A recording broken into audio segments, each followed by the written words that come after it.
Bonjour chers étudiants, aujourd'hui je vais vous présenter une nouvelle leçon en grammaire intitulée Les adverbes de temps.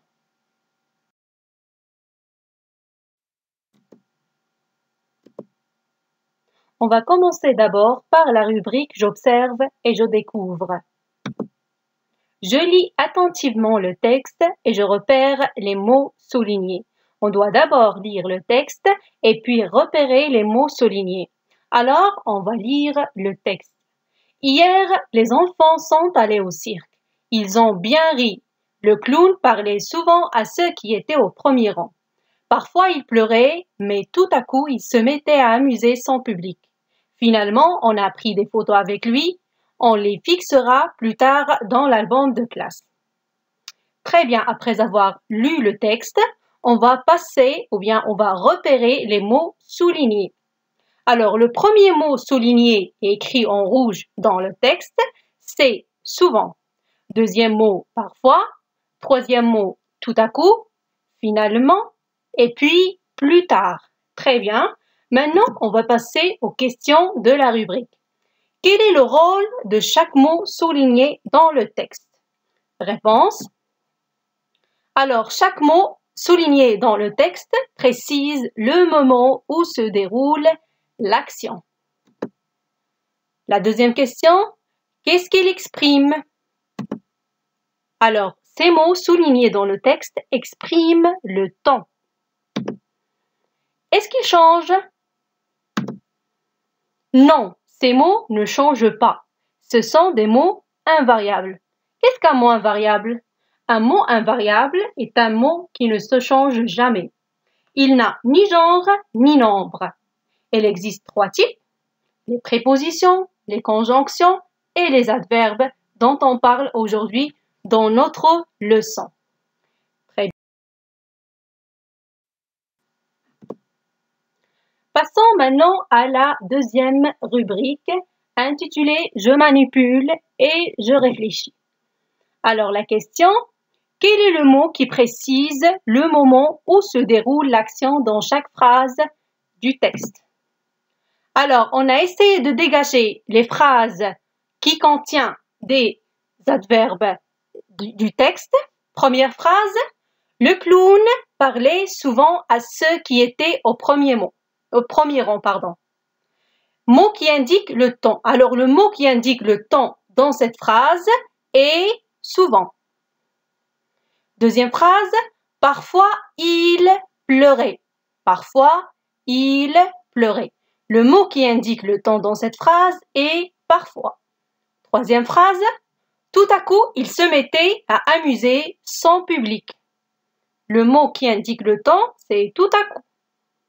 Alors, la quatrième phrase, finalement, on a pris des photos avec lui. Le mot qui indique le temps, c'est finalement. On les fixera plus tard dans l'album de classe. Le mot qui indique le temps, c'est plus tard. Alors, souvent, parfois, tout à coup, finalement et plus tard, ce sont des mots qui indiquent le temps, qu'on appelle des adverbes de temps. Très bien. Alors, dans d'autres mots qui précisent le temps dans des phrases. Et si cette question nous demande de donner des phrases qui contiennent un adverbe ou bien un mot qui indique le temps. Alors, la première phrase que j'ai donnée, aujourd'hui, je fais mes devoirs. Aujourd'hui, je fais mes devoirs. Alors, cette phrase contient un mot qui indique le temps, c'est le mot aujourd'hui. Alors, aujourd'hui, c'est un adverbe de temps. Il indique ou bien il exprime le temps. Deuxième phrase ou bien deuxième exemple que j'ai donné, hier, j'ai révisé mes leçons. Alors, cette phrase contient aussi un mot qui indique le temps. Alors, hier est l'adverbe de temps.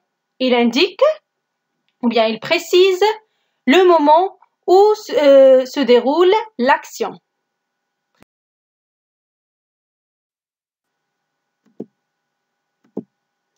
Alors, passons maintenant à la rubrique numéro 3, je retiens. On va essayer de lire la règle générale. Qu'est-ce qu'un adverbe? Alors, l'adverbe de temps est un mot ou un groupe de mots invariable. Alors, l'adverbe de temps peut être un mot ou bien un groupe de mots. Par exemple, on a l'adverbe maintenant se compose d'un seul mot. Par contre, l'adverbe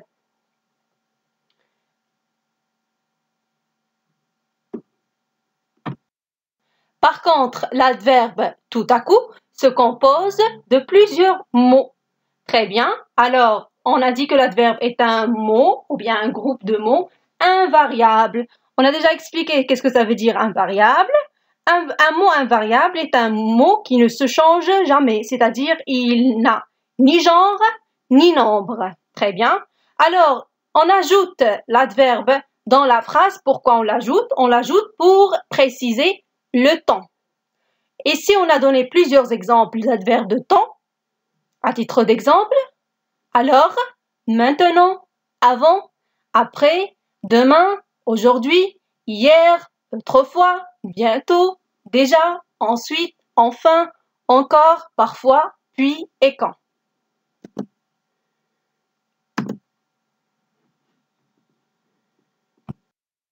Maintenant, on va passer à la rubrique numéro 4, je m'entraîne. Il s'agit d'un exercice.